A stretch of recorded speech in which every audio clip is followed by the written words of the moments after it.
rest of the session in English. So I wish I could speak Bengali, but you will have to bear it for the next an hour or so. So don't be afraid. There is no exam, no test, or no assignment. So I'll be talking about machine-to-machine communications over 4G network in the smart grid, and this was a part of my PhD thesis back in 2014. So it's been like 5 years. A lot has changed. Machine-to-machine has become IoT. 4G has become 5G, and smart grid is no longer a concept anymore. It's a reality in many parts of the world. In Bangladesh, not so in Bangladesh, but we are also working on smart grid as well. So some of the content, some of the information you might find outdated, but you have to consider that that was the work of 5 years before. Okay, so there are a few concepts. And you had a long day. I think most of you are here since morning, although you have just had a meal, but still I don't want to punish you for long. And I want it to be an interactive session. So feel free to ask any question, apart from call drop and regulatory fine issues of Grameenphone. So I'm here. Well, I work for Grameenphone. I'm the head of IoT and ICT, but I'm here just as a speaker on signal processing. Okay? Cool. So in this presentation, I'll be covering some background information about machine-to-machine communication in the smart grid. Some of the performance if we use a regular 4G network for smart grid, and some of the things that we need to incorporate in the existing 4G network to make it suitable for smart grid. So how many of you know about machine-to-machine communication? You can raise your hand. M2M communication. None of you? One person? Two? Only two? Are you guys graduate or? And may I know which year you are studying right now? Year 3, 2, 4th year? Is there anyone less than year 4 here? Okay, half of you are, 1 to 3rd, and perhaps half of them are 4th. Okay, so that it's all right. It's all right. I don't expect you to understand M2M, and that's why I'll try to explain it to you. So, so there are 3 things I'll cover: the background, and what is the performance if we don't change anything, if we use the same network that is being used for humans, for internet browsing, voice communication, etc., and what additional things we need to do to make a smart grid. Apu, can you please turn up the volume a little bit, because outside noise is overpowering my words, I think.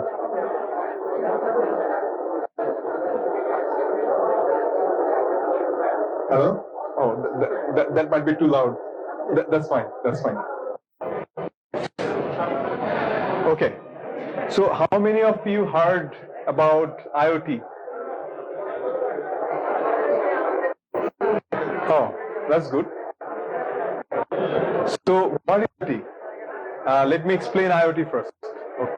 I'll be going a bit slow, and I'll not get into that details of signal processing and random access mechanism, statistical multiplexing, and all sort of things, because I want you to be familiar with some of the terms that I'll be speaking about, and you'll have always Google beside you to help you to know more. Okay, so I'll not try to explain the 51 slides. So that I'll be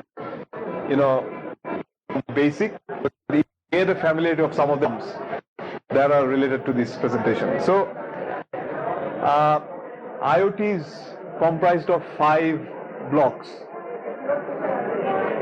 For IoT, you need a device. Familiar with vehicle solutions, right? You know, those stuff that you put in your car and you get to see where your car is moving.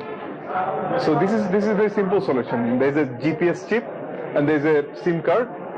So, you know, you get the GPS positioning when the car moves, and then you can see it in your smartphone. This is a classic example of IoT. It was coined back in 2009, but vehicle tracking is before 2009. So, you know, this is pre-IoT solution. So, IoT solution, you need a device, that small hardware that you put in a car, and then you need a network because the device will gather data, and somehow you have to pass that data. So device is, network is other. Third one is data processing. So consider the other side of it. So you're seeing a vehicle tracking solution from user perspective. Consider the solution provider. They are getting this vehicle latitude, longitude from many vehicles. So they need to process that data. Okay? So device is required, network is required, and also you need to process the data. And then you need analytics. Like, you know, if you get just latitude and longitude, it doesn't make sense. You need to know what is the location, whether the car is open, what are the other engine health issues. That is information, not the latitude and longitude is not the information. So you need that data analytics. And on top of that, you need a mobile app or a web app to visualize that data. You know, in a beautiful manner, you see a map, you see the icon, and you get to see where it's going. So there are 5 components of IT: device, network, data processing, data analytics, and application. And you can, you know, simply relate it with a vehicle tracking solution. So we know what is IoT right now. What are the building blocks of IoT? Now, the first 2 components, device and network, these are all machines. Device, obviously it has a sensor, it is a machine. And network is a collection of machines. You see the base is getting data to the server sending to another person, processing, and is sending back. All these are machines. So from device to network is a communication between one machine to another machine. So that is machine to machine communication. M2M. Okay? So we know M2M. So when any device communicates with the server, this is called machine to machine communication. And that data processing and data analytics are called big data. So basically, M2M, which is machine to machine communication, and big data gives you IoT. Okay? So now we all know what is M2M. And big data, let me explain a bit. Only volume of data doesn't give you Excel file with 100,000. It's not a big data. To term a data as a big data, you need 3 parameters. The first one is volume. The next one is velocity. The data should come fast. You know, a bulk of data has been there for years with zettabyte, petabyte. It's not a big data. For example, vehicle tracking data from a solutions perspective is a big data because all the cars are sending data. So the server is receiving data in every second. So the volume is there and also velocity is there. And there is a third component to make a data big data, which is variety. So see again, VDS providers perspective, vehicle tracking solution providers perspective. There are different cars, and different cars sending different type of parameters. You know, cars before 2008, they don't give you vehicle diagnostic information. Cars after 2008, there is called OBD, onboard diagnostic device, ECU, electronic control unit. They give a lot of information. So all the data coming from those devices are different. So these 3 things, of course, and then velocity, how fast data is coming, and variety, what different sorts of data is coming, and these 3 makes makes the data big data. So M2M and big data is IoT. All right. Okay. So that was the first word of title of my presentation. Next is what is a smart grid? So how many of you know about smart grid? You know? And smart grid? There's only one? 2, 3? Okay, what is a smart grid? Can you tell us? I'm trying to make it interactive, okay? It's actually a monitoring system to monitor the power consumption in a big area and control to reduce wastage of power. Yes, it's very good answer. This is one of the characteristics of smart grid. So to know what is smart grid, we need to know why our current grid is not that smart or unsmart. Okay, let's look at the slide.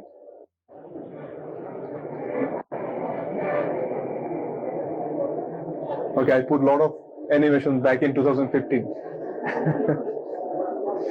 So you see the diagram, right?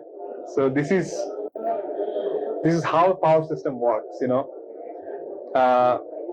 you have generation plant where power is being generated, diesel plant, coal plant, hydro, nuclear even, and then you have a high voltage transmission network. You know, the power is flowing from the generator to the different branches of the country, and then you have a distribution system, medium and low voltage, and then you have customer loads, you know, all these households, perhaps medium voltage industries and everything. So you see customer load and distribution system. Think about as a customer, you know, compare your mobile phone and your electricity bill, your phone bill, telephone bill, mobile phone bill, and electricity bill. You know, you get all those offers. Emergency balance, you know, you can see how much you have talked a day, all those self-service app, my GP app, my, you know, all the information at your hand, and whatever your electricity bill, you have no clue until the next month comes, and you have to trust it because you'll have to pay, otherwise your electricity connection will be disconnected. So from customer end, this is not smart. Is it a smart way in 2019? I mean, it should be like mobile phone. You know, you'll know that which appliance is consuming what electricity. You might have a electricity fan. You know, those hubby fan our parents really love. That, you know, the air is cool and moves so fast and everything. But it might consume more electricity than a new generation air conditioner. And there might be, you know, refrigerator, like, you know, 30 years old, 25 years old, you know, when your born refrigerator came into the house and there's so much emotional attachment. But it might be consuming like 1/4 of the total household consumption. And you can even buy a new refrigerator. It's also nice. You know, you're saving. And of course, we don't care about off-peak and peak. You know, we use our washing machines in the peak hour, and perhaps, you know, all those ironing and everything. So if we knew when is the off-peak, when is the not off-peak, and what are appliance level consumption, we could save a lot. And the power system could be a lot. There are so many of us who can pay, who have the money, are getting electricity. So as a customer, we don't get smart service. That's all I agree, right? Okay. Let's come into distribution system. I mean, things have improved. There are times, like, you know, if there are outage, our parents used to call the electricity hotline and report that, you know, we are not getting electricity for 30 minutes. Can you someone who can fix it for us? And if you see the quality of power, you know, the power factor, and, you know, the voltage level, you know, we have, like, you know, adapters, IPS, UPS, because, you know, the quality is not so good. and that's why we need to have any additional layer of protection to prevent our valuable. And also, load shedding comes like a surprise. It can happen any time. So, is it a smart distribution system? It's not. So, passive control with no limited communication is the way we can turn our distribution and customer network in the power system. And transmission and generation domain is not that better, It's centralized and it has got all the legacy equipments. And this is a one-way system. You produce power and it goes on. There are some instances you'll see that at daytime some of the traffic lights are on. Have you noticed? Why? Because there are excess power, excess energy, and the system needs peace. So it's not in one term. And there are more. You heard about these solar panels, and Bangladesh is a flat country. It receives a lot of sunshine, and we produce a lot of energy. Now, households who have got like few lights and few fans, and they have excess energy, there's no way they can put it back to the grid. But if you look at the other countries, it's called net metering. People with all those solar panels can actually supply energy to the grid. Like Tesla Powerwall, it's a battery system. Use it to charge your car, but also you can sell the excess power to the grid. And also you see these electric vehicles that are coming. All those electric vehicles will be coming with a battery size of 64 kilowatt. That gives a range of like 500, 600 kilometer. But an average car, 20, 30, 40 kilometers, no more than that. So all those excess battery, they will give it back to the. Now you have a distribution system which doesn't even know which feeder is not active, what is the fault, whether the transformers are working well, let alone accepting power from the load, from the end user. So that's why is the concept of smart grid, that you create a grid which is smart, which is responsive, and which gives visibility to the customers, which gives visibility to the distribution and transmission system, to the system administrator, and it is optimized, and it can also have bidirectional transfer of energy. It can give energy, it can receive energy. And how do you do it? You can do it with the power of communication. There was an example that, when Thomas Alva Edison and Graham, two of the finest scientists of human history, they're kind of contemporary at the same time, the three Bollywood. You know them? Do you know that they were born in the same year? Yeah, he knows. But which is your favorite one? Okay, let's take. I mean, out of these three Khans, who likes Shah Rukh Khan? No. Shah number 1, 1, 2, 3, 4, 5, 6. Okay, you keep the counter on. Khan? Come on, man. One. If Khan knew, you ticket Bollywood straight away. 6, 1. And Amir Khan? Wow. 1, 2, 3, 4, 5, 6, 7, 8, 9, 10, 11, 12, 13, 14, 15, 16, 17. My God. What happened to this generation? When did that guy become so famous?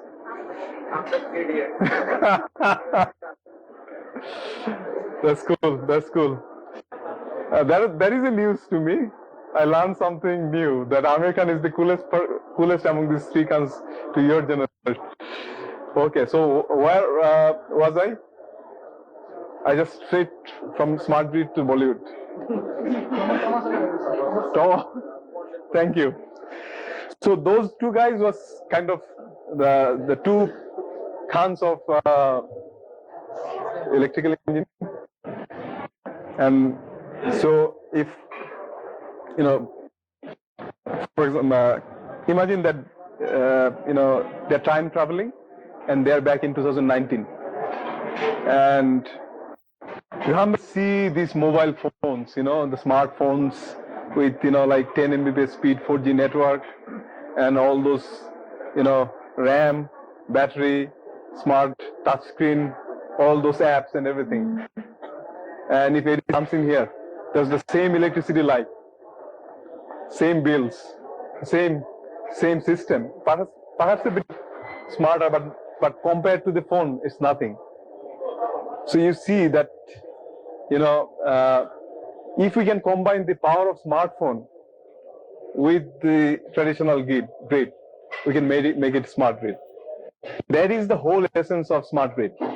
That you have these phenomenal technologies at your hand, all those VLSI circuits, all those sensors, all those communication network, communication technology, and now you put it to our not so smart grid and make them smart. Okay, so we understood M2M communication, we understood smart grid, and we spent already half an hour.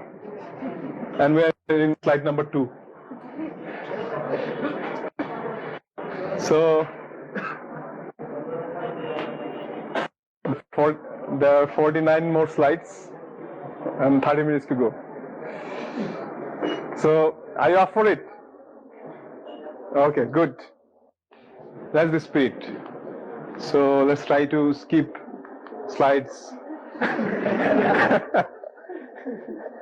Because we'll have to get back, we'll have to finish it by 6 so that you can get back home at 7 and, you know, study, because half of you have 1 year left and half of you have 2 years left. So not much time. You have 2 weeks left. You have 2 weeks left? Man, you should spend your time brushing up your CV.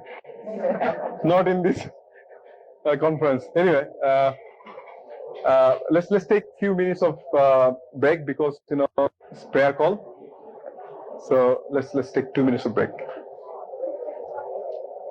Is it okay to take break, or okay? Let's wait for a minute. The regular grid and make it a smart grid. So in smart grid, electrical grid is a big network, right? You know, and it's a very sensitive and very important national infrastructure. So when you're trying to make it smart, there are 3 domains.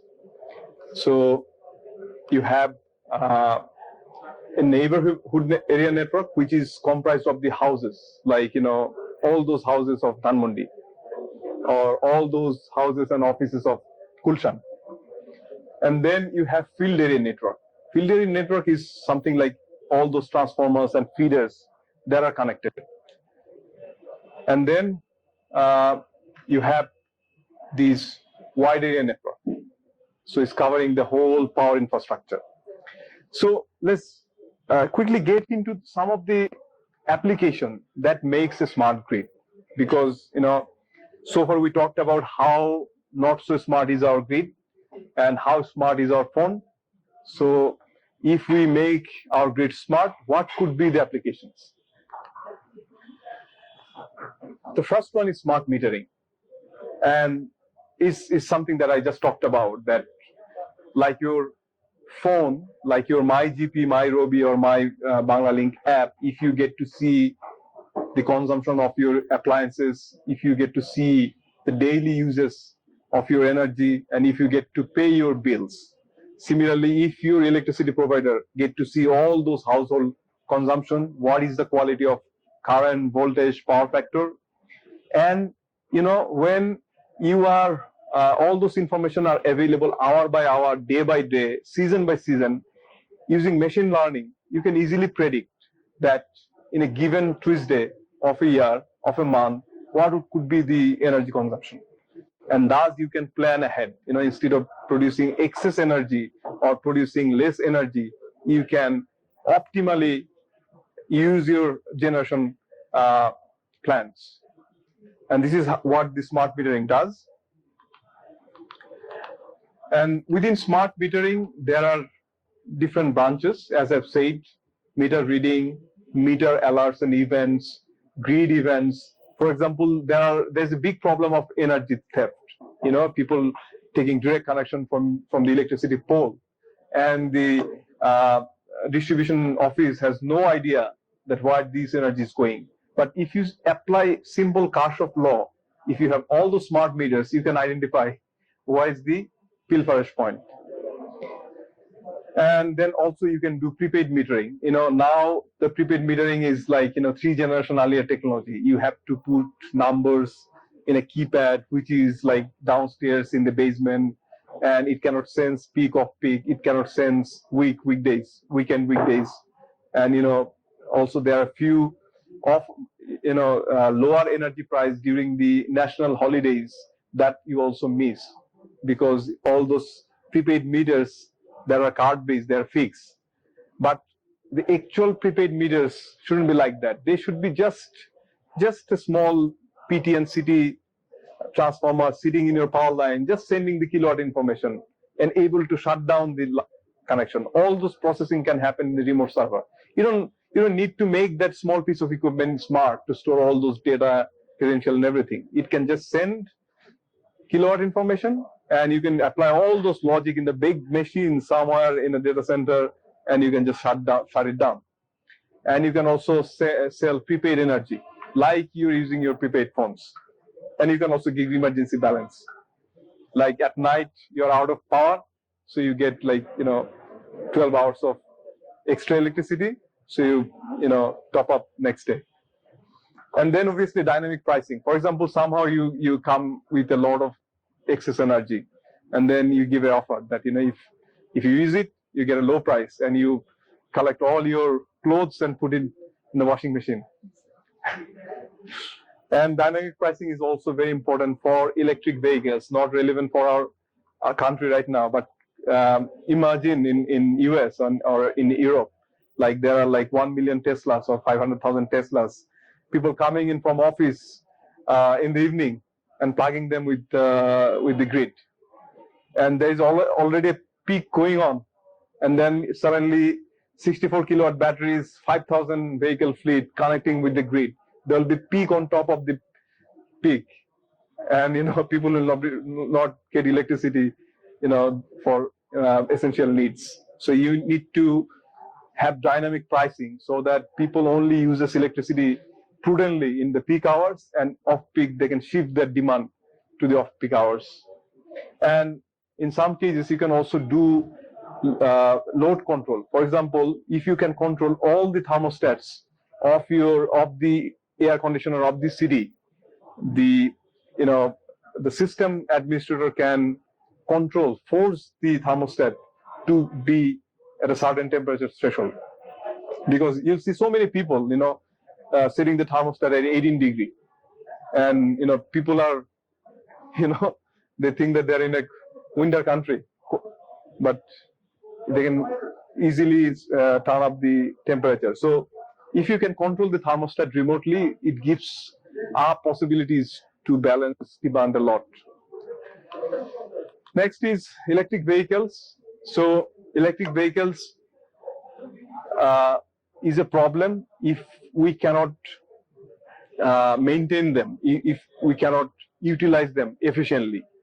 But it can be an asset. For example, so if all those electric vehicles can supply energy to the grid at off-peak, the whole fleet of electric vehicles can act as a generator. Like, during daytime when the usage is low, they are charging. They're in the parking lot, they're collecting energy and storing.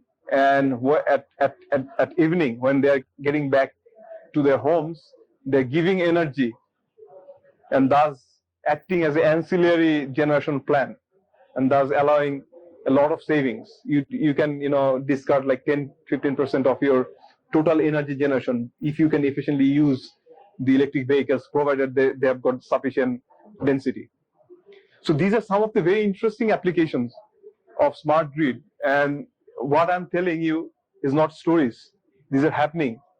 And in not so distant future, there will be business case when perhaps some of the electricity utilities will offer free electric vehicles with the condition that you have to supply energy at the evening and you have to charge your car during daytime. So you see, it's really fascinating how the use of IoT, use of smart stuff can make new business cases and different sectors. And also there are applications in the substation. I don't know whether you are familiar with IEC 61850 protocol. This is a very widely used network protection protocol in the substation. Some of you will be working in the power industry. It will be a household, very familiar term for those who are in power engineering. And also all those breakers within the power station, they are very sensitive, switchgear. They also communicate to each other with messaging. So using IP network, perhaps wireless or wired, you can also efficiently communicate across the equipments within a substation and make the whole substation efficient. And if there is a fault, you can trip in few milliseconds and stop spreading the fault towards the whole grid. So, and also substation automation, and another very interesting phasor measurement unit, PMU. Have you heard about that? Phasor measurement? You know phasor, right? We all studied AC current. So it's called the MRI of the electricity network. So if the phasor measurement units take precise sample of voltage, current, and power factor, and you get an immediate reflection of how the health of the power grid is. And it helps you to stop large scale faults by triggering the switch gears, the breakers on time. So, and these phasors can easily work with the communication network. So if you put GPS there, and GPS gives the perfect syncing, because for the whole grid, the grid is really synchronized. And that's why, you have studied in machines that, if you don't synchronize, there are a lot of issues. You lose the efficiency and it's harmful for the grid. So the grid runs in a very synchronized manner. And this is as comparable as the GPS timing. So if you use the power of communication, the GPS sync in these PMUs, you get the real sync level of the whole grid. And that helps you to prevent faults in the grid. So you see, the grid is somewhere there and the satellites are 10,000 kilometers above. But if you can use communication, you can use the power of satellite to better sync your grid and detect and prevent fault. So, and also the microgrids. Microgrids are like, you combine a number of solar assets in a certain area and you supply that locality. And if you need additional power, you collect it from the grid. And if you have excess power, you supply it back to the grid. And using this phasor and GPS synchronization, you can do it. So it's called microgrid and obviously the master grid. Microgrid itself is a very interesting technique. And there are other terminologies like distributed generation.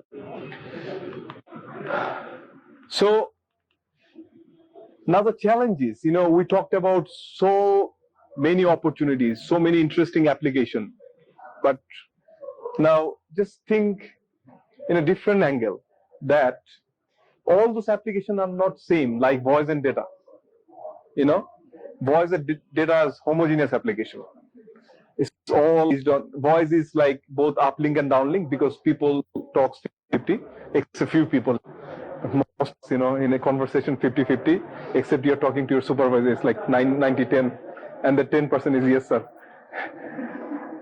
And data is heavily download centric because, in our lifetime, we post only a fraction of Facebook comments and status updates, then the amount of comments and status update we see. Same goes for YouTube. I have uploaded 1 to 3 videos in my lifetime, but I've watched like thousands of them. So it's all download centric network. But smart grid is the other way. All those sensors, all meters, all those transformers, all those feeders are sending information all the time. But they're only receiving information when there is a fault, when there's someone doesn't pay the bill on time.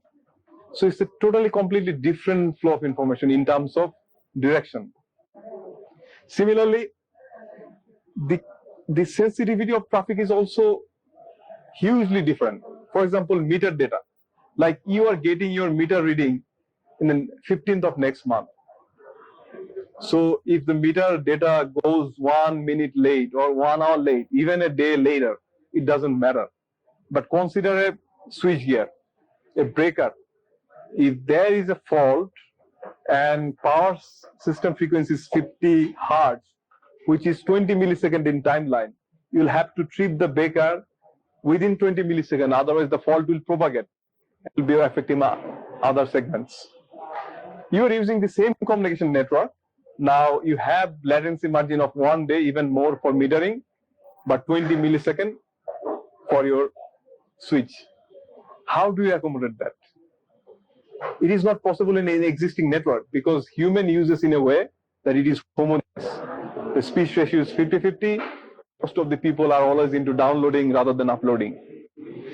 And obviously, you see there are 4 types there. Protection traffic, heavily time sensitive and is reliable because one switch gear will receive a tripping signal perhaps once a year.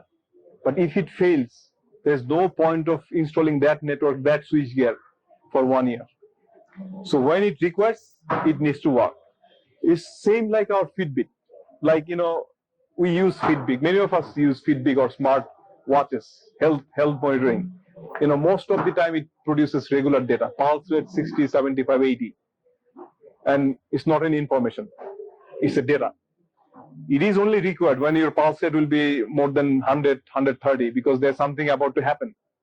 And if it doesn't work at that time, there is no point of using that health watch all those years that gives you regular data.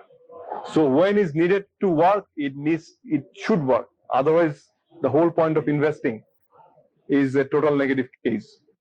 And then control traffic. Control traffic is not that sensitive at protection, but it is important. And then monitoring traffic, because you make decisions, fault localization and other stuff, this is important. And metering and billing, you can wait. You can wait few hours if you don't receive the data. So all those applications with all those quality of service requirement, how you will accommodate in a traditional network, and that network is designed for human. So this is the challenge. So seemingly it's very easy to say, yeah, hey, I've got a fantastic idea. I'll be using the power of my smartphone to make your grid smart.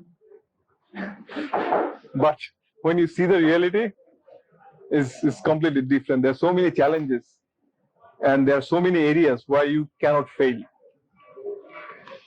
So basically, that was the problem. That was the area that my research was based on.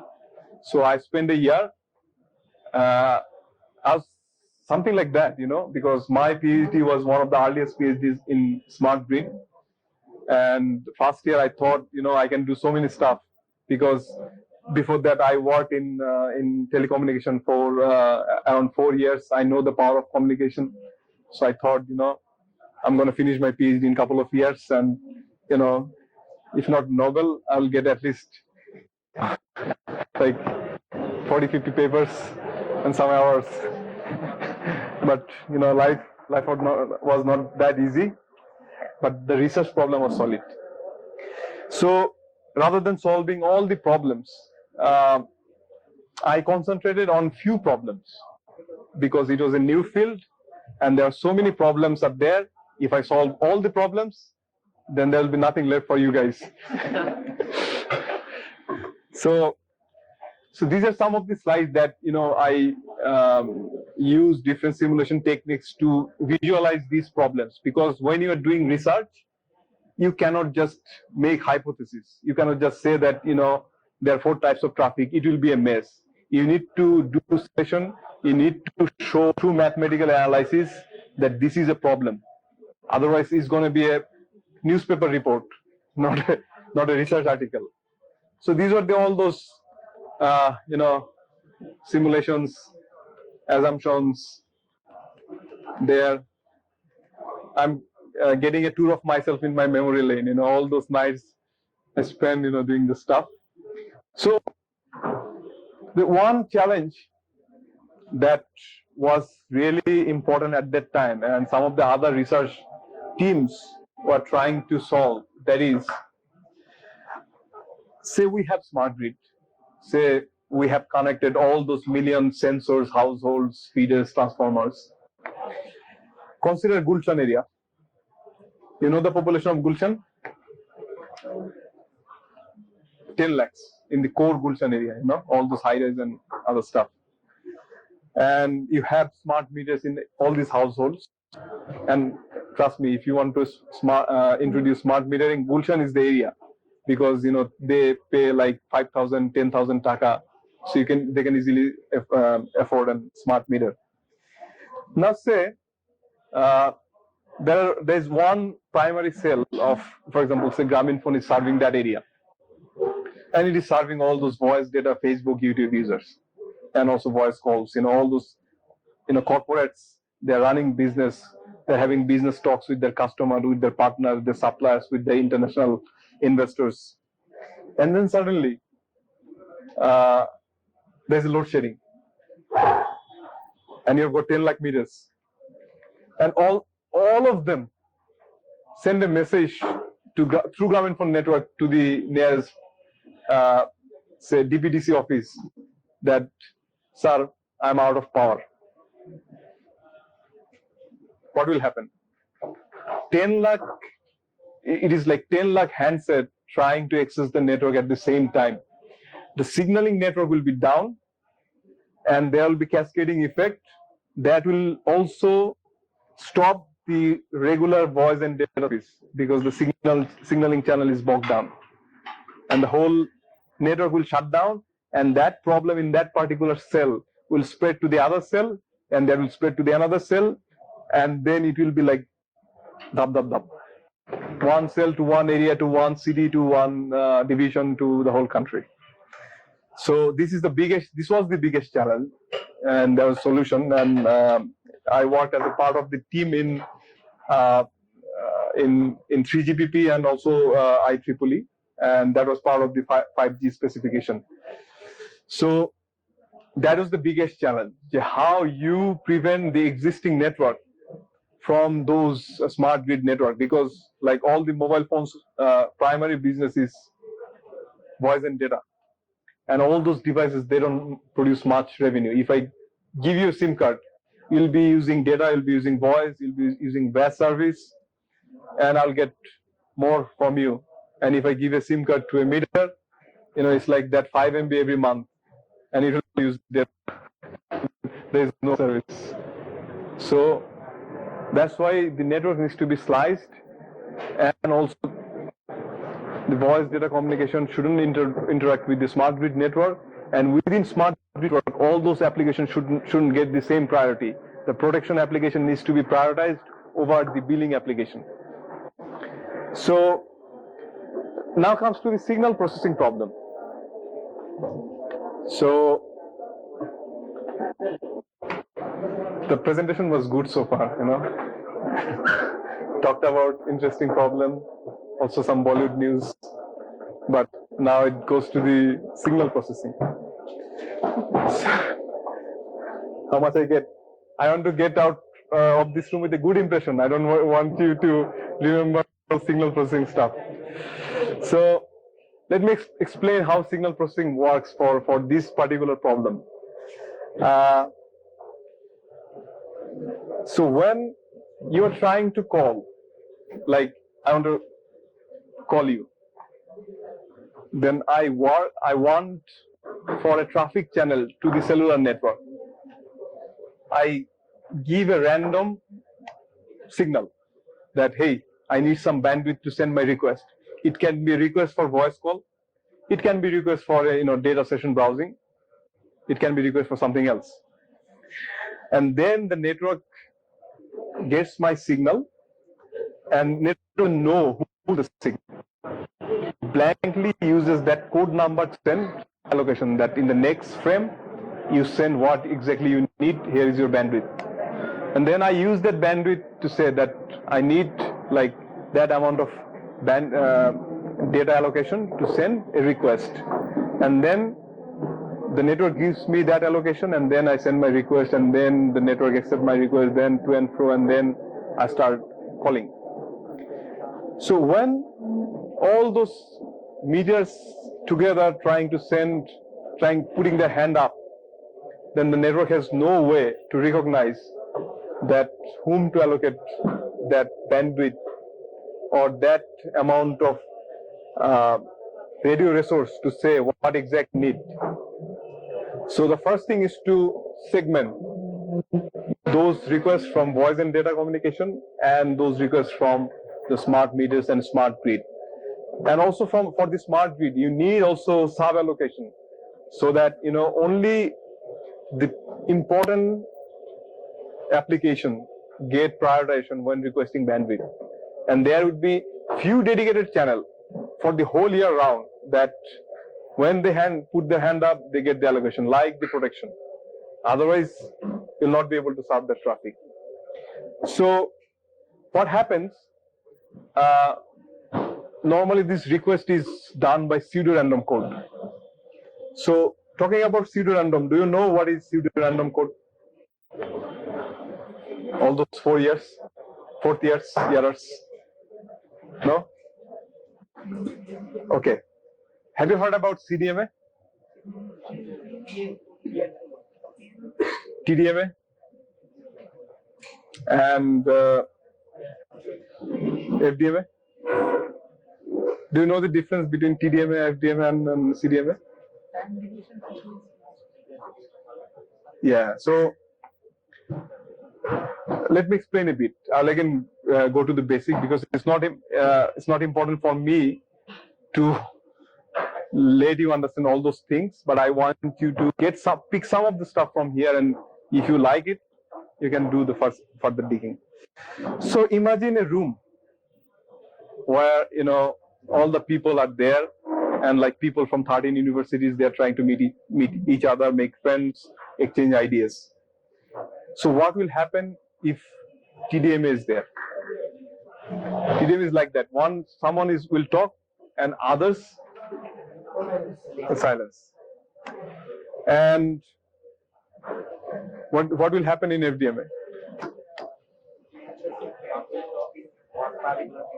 Yes, someone will talk really. There'll be allocation of that. You'll have to speak loud. You'll have to speak a little loud. And CDMA is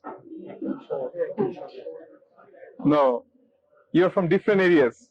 So all those people from Chittagong will speak in Chittagong language, and all those from North Bengal language, and perhaps some people in English, and some people in Arabic. So you'll still be able to talk to each other, understand each other, but only those who understand the language. That is called CDMA. So different people will have different codes, and then they can. So you maximize the number of conversation in the room compared to TDMA and FDMA. So in that note, let me introduce OFDMA as well. You heard about OFDMA? OFDMA is the radio technology for 4G and 5G as well. So OFDMA is kind of CDMA, but you use both TDMA and FDMA. So you get to use all those different dialects, but also you change your frequency. So all those people from Chittagong sits in two corners of the room. One group speaks louder voice, another group not so loud voice. And also time-based. So using combination of CDMA, TDMA, and FDMA, it gives you OFDMA. So that is what you tackle the problem of random access. You allocate different cores, and what happened that in existing 4G, in the previous version of 4G specification, they use pseudo-random code. And there's another set of codes which is called Hadamard code. with different orthogonal properties. If you send the code and if you try to match, then the probability of detection is high, those sort of code. So when you use Haramat code with different application, they have better success, better luck of getting your message through. So we worked on that theme, and you proposed a separate mechanism with a different set of code, and that has been actually incorporated in these 5G standard, and also part of the 4G standard is called narrowband IoT, to use separate random access mechanism with different coding and time-based allocation for the multi-QS smart grid application. So this is basic of it. It's like, what I've just spoke is like content 3 papers. And there are a few results there. So this is how this whole request grant mechanism work. When you have to send something, then you put your hands up. There is a chance that another person put their hands up, then you start a back off. That in a count of 1 to 4, I'll try again. So it's very unlikely if you count 3, the other person will count 3. If both of them count 3 again, then you'll start another window of like 1 to 8. And then if you select 7, there's a very low probability that that person will select 7. So this is called exponential back-off algorithm. And then you've got to do this statistical multiplexing, that what is the probability of using different codes with different back-off algorithm, and then you try to simulate the situation and the scenarios. So, and then a lot of optimizations. And it's not only about using the code, you also need to restructure the way resources allocated from the base station. So some of the works address that point as well. And then there's another challenge of radio condition. Radio condition is that when you're trying to send a signal, it's called a channel. So you all studied control system, right? Signal processing. First one, 101 or some the basic. You know what is the impulse response, right? So in mobile network, all those people are moving. So the channel between base station and the mobile owner is changing. So the impulse response is changing as well. But for smart meter or smart grid, there is a benefit. All those meters, transformers, and feeders are stationary. So the path between the base station is static. You cannot build another base station overnight, and all those meters are fixed as well. So the channel you can consider to a fairly degree of confidence that the channel's impulse response, the radio characteristics remains the same. And the base station can actually send pilot signal and calculate the impulse response of the channel. Now you're sending a code, and you also know that how the code is going to be distorted when it reaches the base station.